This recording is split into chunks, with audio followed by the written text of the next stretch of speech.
Audio on demand from Vision Christian Media. Coming up today on The Story. So they baptized 55 people in a river, and it was just amazing actually to see. And families went to the water with the people who been baptized. Kids in the same time was playing in the water, and I felt, that's as it should be. It was so much joy. The Story. G'day, I'm Jimmy Colefax. Welcome to The Story. Well, today, Eric Scatterbo gets a chance to chat with an old friend of his and his wife, who they hadn't seen for about 10 years. Gabby Haidinger is originally from Hungary, and when this was recorded, she had just come back from doing ministry work in Ukraine. She was sent there by her church here in Australia. How did this all come about? We'll find out as Gabby shares her story. She's chatting with Eric in our Melbourne studios. When my wife Jean and I arrived in Australia as missionaries in 2003, we hung around with several other people in the missionary community on the east side of Melbourne. And one of them was Gabby Haidinger, who's originally from Hungary. Gabby came to Australia in the year 2000, and eventually God called her back to Hungary to minister to Gypsies, otherwise known as the Roma people. But as we will hear, there were some unexpected hardships along the way, with the breakdown of her marriage in the midst of it all. However, with the Lord's help, she has persevered and has just come back from doing ministry in Ukraine. Gabby Haidinger, welcome to the program. Thank you. Glad to have you with us. And so you just got off the plane about 24 hours ago. Is that right? Yeah. I arrived on Monday, very early morning. Okay, we should say that we're recording this interview on the 20th of September, 2022, in the midst of the war going on in Ukraine. Yeah. What was it like? Were you scared to be over there? Yeah, no, actually, I wasn't scared because that part of Ukraine is close to the Hungarian border. Mm-hmm. And it's the bombs and other stuff not really happening there. It's very close by, and we heard a couple of times the sirens or sirens. The sirens. I'll help you out throughout the interview. Yeah. Thank you. It's hard to change language and sides on the road, when you come back to Australia. But I didn't feel fear or I felt comfortable. So predominantly you are ministering to Gypsies in Hungary. So why were you going into Ukraine?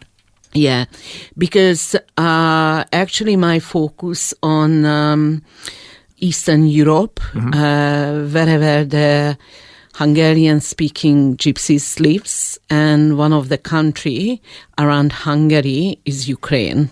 So we working in Ukraine, Romania, Serbia, aiming to go to Slovakia and Croatia. Oh, wow. And Slovenia. So 7 countries around Hungary. And in the 5 countries, Hungarian Gypsies lives around the border. So there's plenty of opportunities for ministry in all those countries. Yeah, exactly. And you speak that language? And I speak Hungarian because I'm originally from Hungary. I grew up in Hungary, so I speak Hungarian language. And so what happened when you were in Ukraine? This time, since the war started, we had some breakthrough in ministry. Mm-hmm. We aiming and our vision is to see a disciple-making movement amongst the Gypsy people. And we started to work in Ukraine in 2014 when actually the first war started. Mm-hmm. But that went very slow to building relationship and find a person of peace, the key people who can open the communities. And now I should explain, when you say find a person of peace, that's somebody who you can use as a bridge to share the gospel to the people there? So the person of peace is already prepared by God in some way. Mm-hmm. So that's why they open to receive us with the gospel and open their community or help us to get into. Yeah. And during the war, do you find that people are receptive to the things of the Lord? Yeah, exactly. So what happened during the war, that people flee from Ukraine, and a couple of main leaders did the same to able to serve their people in Hungary. So Hungary received lots of people during the war. And that's where we stepped in and actually joined in that ministry to help people to have papers and to be able to go to other countries or have food or houses. So we could build a really good relationship, and not just that, but like we became friends and families. Oh, okay. So now the trust is there and the open door is there in Ukraine. So recently you posted on Facebook that your ministry baptized like 55 people and fed like over 600 or something like that? Yeah. That was just a privilege to be invited. So they baptized 55 people in a river. And it was just amazing actually to see. Yeah. So 600 people was sitting around on the river part, and families went to the water with the people who been baptized. Yeah. Kids in the same time was playing in the water. And I felt, that's as it should be. It was so much joy, and the presence of the Holy Spirit was just so evident. Yeah. So with the war going on, there's an openness to hearing the things of the Lord and people being baptized. So very exciting time. Yeah. You'll be going back there in a little while, but we're very thankful that you've come into the studio to share some of your story. Let's go all the way back to how it all started. Where were you born and raised? In Hungary? Yeah. I born in Hungary and grew up in an atheist family. An atheist family, yes? Yes. And so I didn't hear about God. It was during the communism when I grew up. And so I didn't know who God is. And from my age of 15, I became a hippie. And we did I'm trying to remember, did you used to wear leather jackets and stuff? Yeah. Kind of a rough crowd? Yeah. I should say I interviewed you 15 years ago, and now it's all coming back. Yeah. In this very studio, 15, 17 years ago, something like that. Okay, exactly. It's starting to come back shared to my me. testimony. Yes. Yeah. So, and I started to use drugs and alcohol and, lots of relationships, and I was part of underground music band, blues band. Oh, I was one were you of the the singer? Yeah. Oh, yeah. I can't picture you singing in a blues band, but those were Yeah, the days, so do huh? I mean, like, yeah. But I was follow my role model of Janis Joplin. I wanted to be You wanted to be the Hungarian Janis Joplin. Yes, exactly. I wanted to be, but I always. I mean, we all always was singing about love and freedom, and that's what we were seeking. But we didn't know what does it mean. Yeah. We thought we know, but we didn't know really. And then in the 90s. Before in '89, when the German war came down and lots of things happened, revolution and other stuff, lots of missionary came into Hungary. Oh, so finally communism was over. Yeah. So then there's this openness, finally. Yeah. And then we started to hear about, God and Jesus. Yeah, and for the first time. Yeah, for the first time for me. But some underground churches started even before, but I didn't know about that. Yeah. But in that time, I was already my life was messed up. I was in very dark place with everything.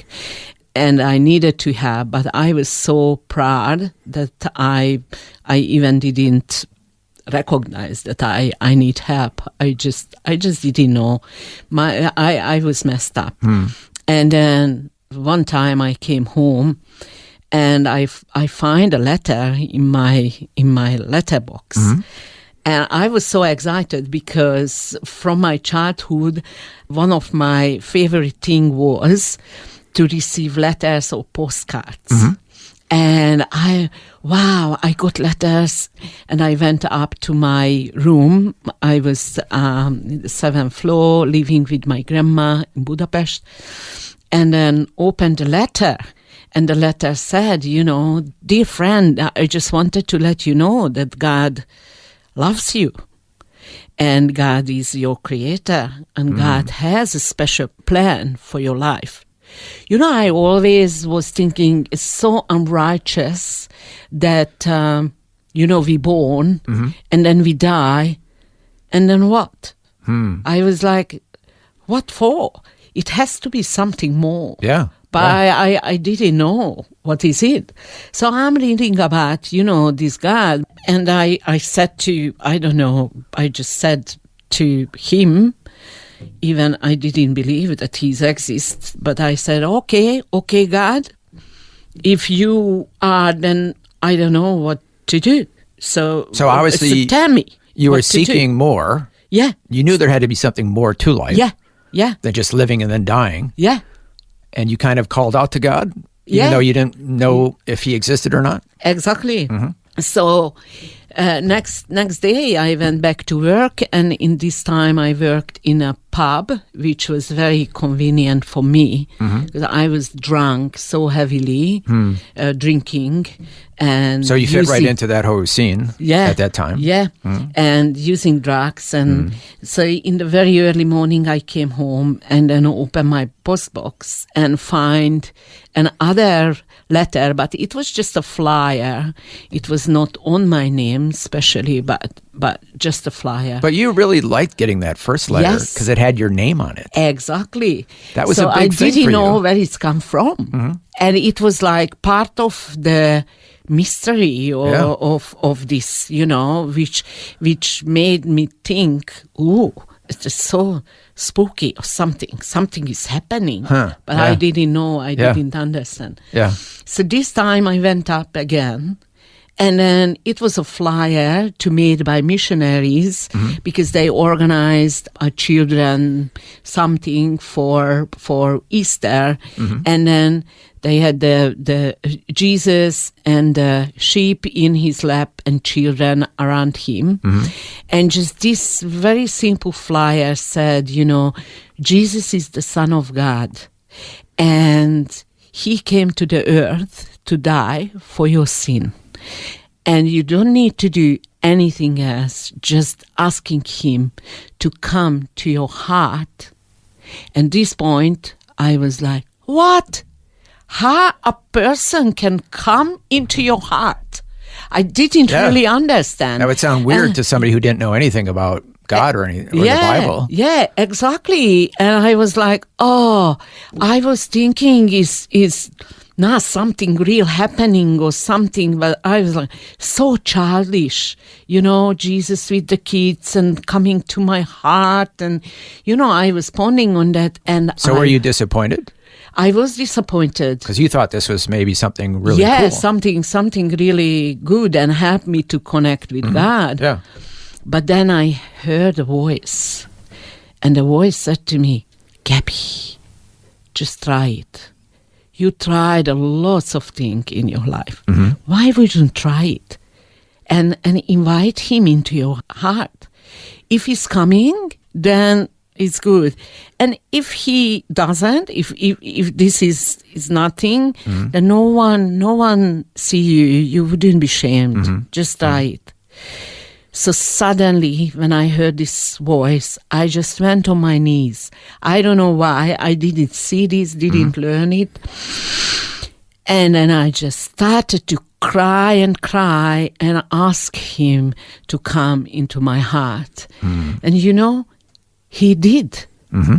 I just felt, even physically, but definitely felt in my heart that some empty place, or not some, but the empty place is just filled up. And I don't know how come, but I felt joy, peace, and I was suddenly out from my, the drunk, and so I became so clear. All this because you read a letter in the mail. Yeah.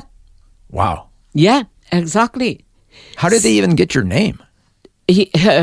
After that, I heard that there was a ministry in Holland they traveled into the communist countries and they got the name out from the phone books and they just they send this letter to everyone.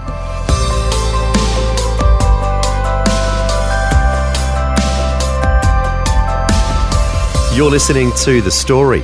Today, Eric Scatterbo is chatting with a good friend of his and his wife's, Gabby Haidinger, who they hadn't seen for about 10 years because Gabby's been doing ministry work in and around her home country of Hungary. We'll hear more of Gabby's story when we return. The Story. If this program has highlighted something you'd like prayer for, we'd love to pray for you. Call 1-800-PRAY-FOR-ME. That's 1-800-772-936. It's a free call. Or text 0401 132 888. Hi, I'm Jimmy Colefax, and this is The Story.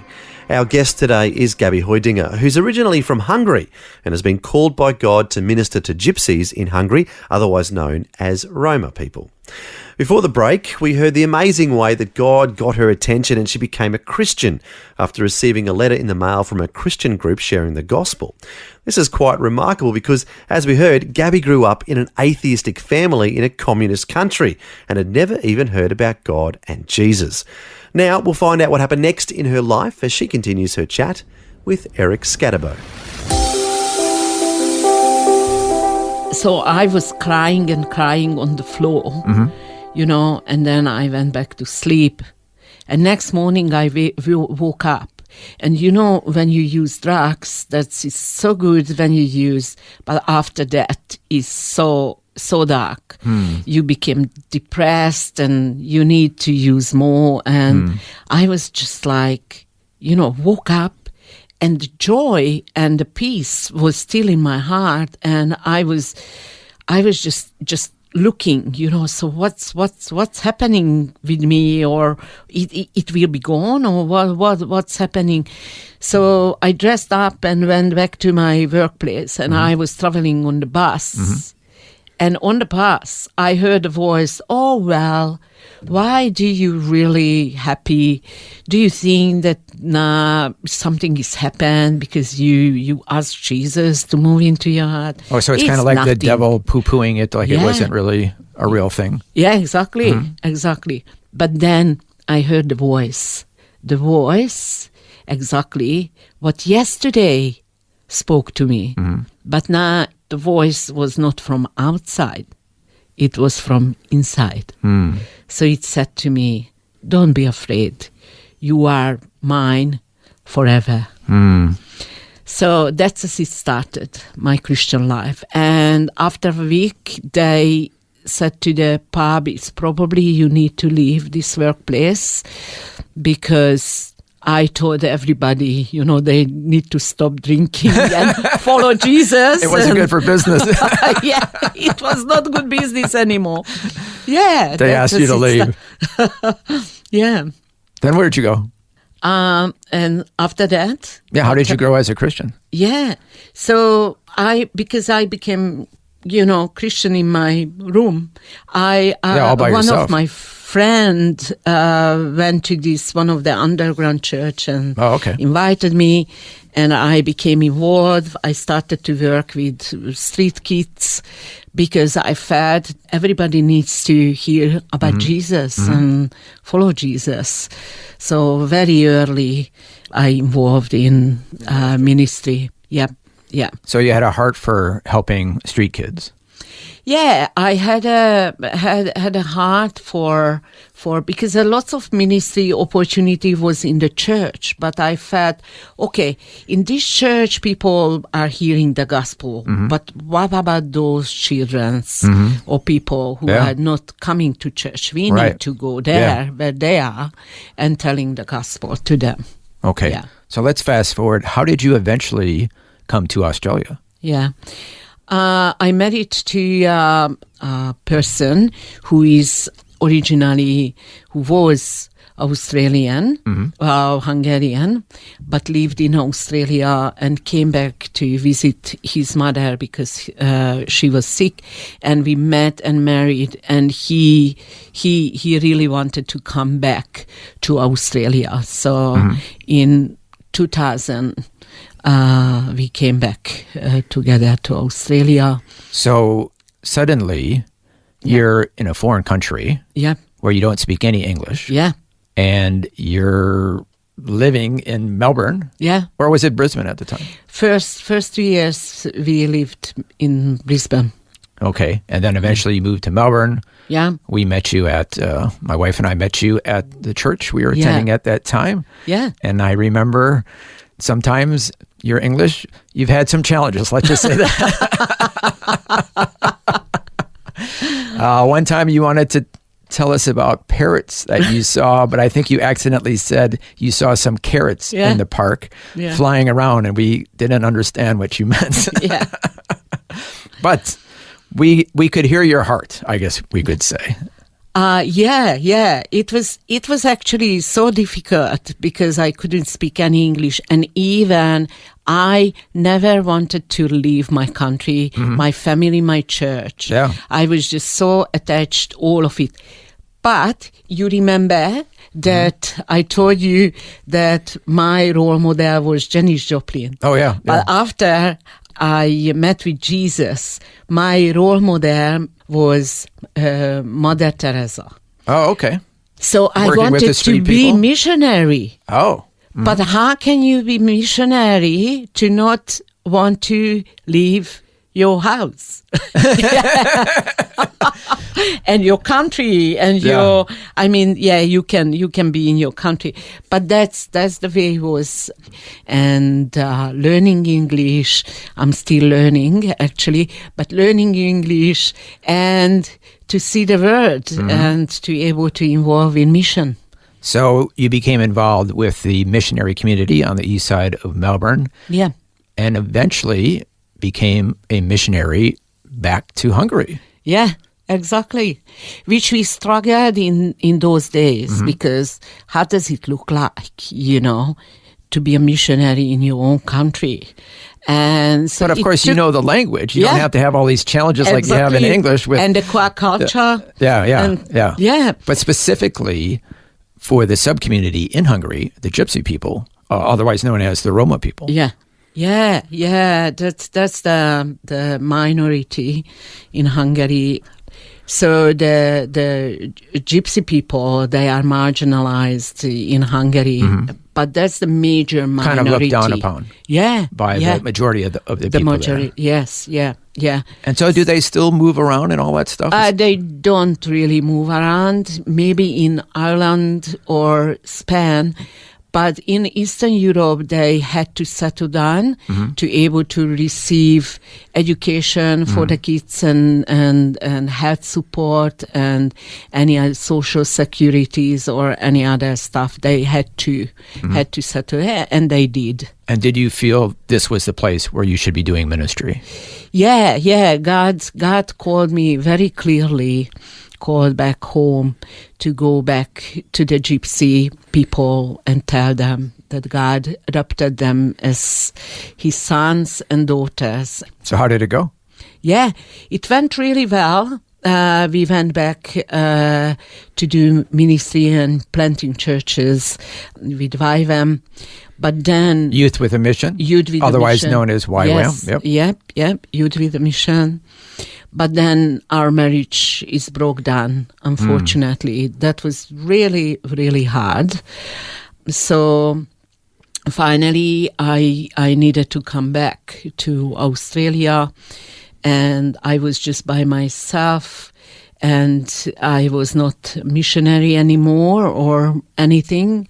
But my church and my mission agency, I still remain as a family to them, and so, I got to receive a huge support from them, but kind of I felt I lost everything as we... Yeah, here you are doing what you love, what you felt you were called to do, ministry to the Gypsies and street people, and your husband left you. Yeah. Yeah. Now, that was like having the rug pulled out from underneath you. Yeah, exactly. Were you devastated? Yeah. Well, that was part one of Eric Scadabo's conversation with Gabby Haidinger, who's originally from Hungary. Sadly, as just heard, her life was turned upside down when, in the middle of doing what she loved, her marriage broke up. Well, next time, we'll hear how the Lord meets Gabby at her lowest point and leads her through a very dark period in her life. That's all coming up next time. Until then, I'm Jimmy Colefax, encouraging you to share your story with someone today. Next time on The Story. I'm very excited right now about Ukraine because where is suffering, there is hope and there is God. So that's what's happening with Ukraine. And the war is started, and we started to run what we called love projects.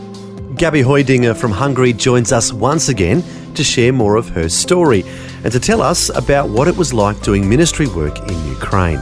Gabby's based in Hungary and also visits neighbouring countries to minister to Gypsies, otherwise known as the Roma people. We'll hear more of Gabby's story next time. The Story. Just another way Vision is helping you look to God daily.